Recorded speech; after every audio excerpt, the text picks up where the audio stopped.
السلام عليكم ورحمة الله وبركاته. ازيكم يا حبايبي؟ عاملين ايه؟ رب تكونوا بخير. كل عام وانتم بخير. رمضان كريم يا حبايب قلبي. النهاردة بقى ايه؟ اول يوم رمضان، وقلنا نعمل حاجة كده حلوة وخفيفة علشان احنا لسه في الاول كده ولسه بنتعود على الصيام يا حبايبي. انا معايا كده تفاح، ومعايا موز، ومعايا فراولة. الفراولة انا جبتها وغسلتها وقطعتها قطع عشان هعمل منها عصير الكوكتيل. ومعايا كده تفاحة، اختار كده تفاحتين حلوين كده واخدهم واقطعهم واعمل الطبق ده على قدنا كده، ناكله بعد الفطار علشان انا عاوزة اعمل على القد يعني يا حبيب قلبي، عشان لو في حاجة فضت تاني يوم احنا بقى هنصوم وكده. انا غسلت كده التفاحتين، وهجيب بقى السكينة بتاعتنا ونقطعها قطع صغيرة ونقطعها يا حبايب قلبي. وكمان هحط على التفاح موز، وهجيب برضو كام واحدة كده هقطعها كمان عليهم، وهعمل العصير واحط عليهم وكده.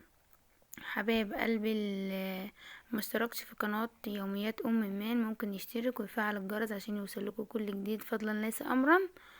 انا انا دلوقتي بقطعها وبشيل الحتت اللي فيها السود، بقطعها كده شرايح الاول، وبعد كده ايه همسكهم اقطعها قطع صغيرة وكده. تمام كده يا حبايب قلبي. لازم نشيل الحاجات اللي في قلبها دي وكده. حبايب قلبي اللي مشرفيني من خارج مصر ومن جوه مصر، ما نحرمش من الكومنتات بتاعتكم اللي مشرفاني دايما يا حبايب قلبي. تمام كده، انا كده قطعتهم اهو كلهم. واخر حاجه يعني في التفاحه دي كنت بشيلها وكده. انا اقطعها بقى يا حبايبي قطع صغيره. انا قبل ما اقطعها وكده انا غسلتها كويس قطع صغيرة كده علشان الكوكتيل ده عاوز قطع صغيرة. انا كنت عاوزة ان انا احطهم في كاسات وكده، بس انا قلت هحطهم الاول في الطبق ده وهحطهم في التلاجة بعد ما اعمل. تمام كده حبايبي، خلصهم بقى كلهم تقطيع. واجيب كمان الموز بتاعنا كده، نجيب كام واحدة كمان ونقطعها.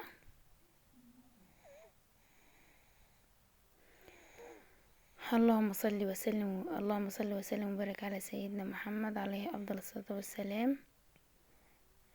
انا كده ايه خلصتهم اهو يا حبايب قلبي تقطيع. هنروح بقى ايه للموز بتاعنا كده. هناخد كام واحدة يعني، علشان انا مش عاوزة ان انا اكتر وكده، لا اعملها صابح اول باول وكده. انا الفراولة دي أنا هاخد منها كام واحدة كده واحطها على وش الكوكتيل، وهاخد منها شوية اعملها عصير للكوكتيل. وبعد كده الفراولة التانية انا هعملها بقى ايه عصير عشان الفطار وكده. كل عام وانتم بخير. ربنا يجعله شهر خير وبركة علينا جميعا يا رب. تمام كده، ناخد كمان واحدة.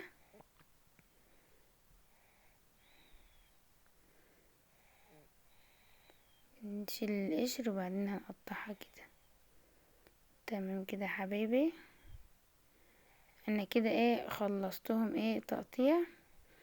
نشيل حاجتنا ونجيب بقى الخلاط بتاعنا نحط فيهم ايه شوية كده فراولة على قد الطبق بتاعي يعني وكده.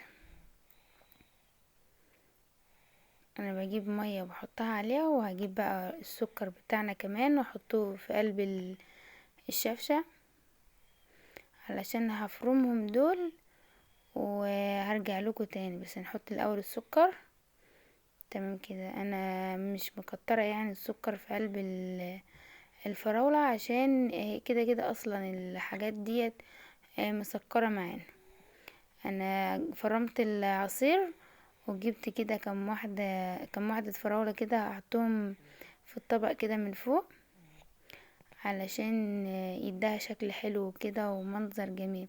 انا الكوكتيل دايما بحط فيه موز وتفاح وكيوي واناناس. بصي كل حاجة انتي بتحبها حطها في الكوكتيل ده يا حبايبي. انا كده يا حبايبي حطيت العصير وهقلبه كده، وهدخله بقى التلاجة. بعد الفطار بقى هحطه في كاسات كده. الفيديو بتاعنا يا حبايب قلبي حلو كده وبسيط. تمام كده. الفراولة بتاعتنا شوفوا ما شاء الله.